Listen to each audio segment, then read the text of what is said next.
আসসালামু আলাইকুম। আশা করি সবাই ভালো আছেন।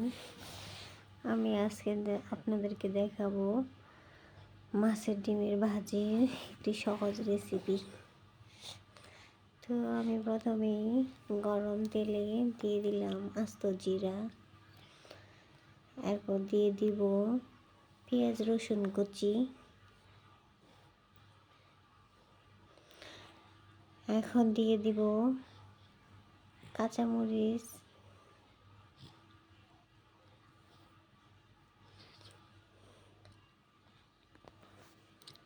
আমি কাঁচামরিচগুলো আমি ছোট ছোট করে কেটে নিয়েছি,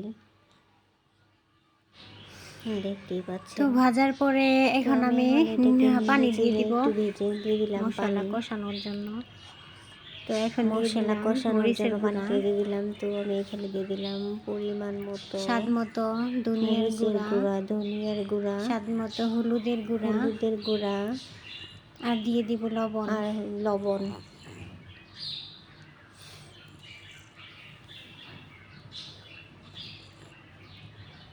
তো এটাকে আমি খানিকক্ষণ কষিয়ে নিব।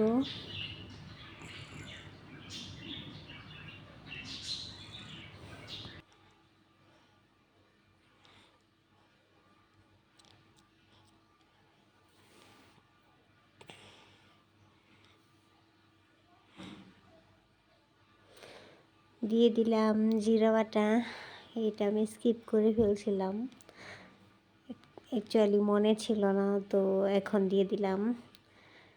এখন বেশ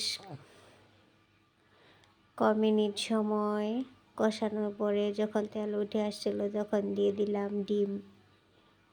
মাছের ডিমটা আমি আগে থেকে গুলিয়ে রাখছিলাম।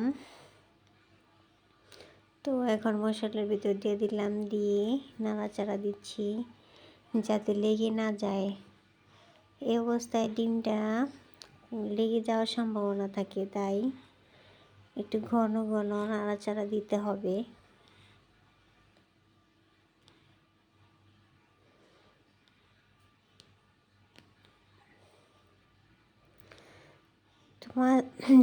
মাছের ডিমটা একটু কষানোর পরে এরকম দলা বেঁধে যায়, তাই এগুলো আমি কাঠি দিয়ে গুলিয়ে দিতেছি আবারও। এরপর যে আমি আবারও দিয়ে দিলাম খানিকখানি তেল, যাতে লেগে না যায় এবং ভাজিটা ঝরঝরে হয়।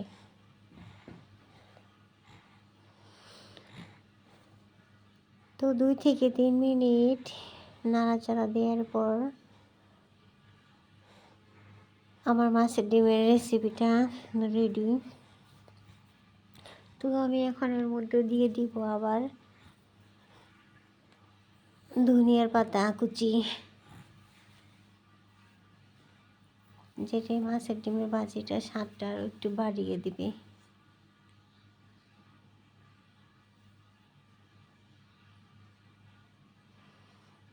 তো এই তো রেডি হয়ে গেল আমার মাছের ডিম ভাজির একটি সহজ রেসিপি। ভালো লাগলে লাইক কমেন্টস করবেন, শেয়ার করবেন এবং আমার চ্যানেলটাকে সাবস্ক্রাইব করবেন। আল্লাহ হাফেজ।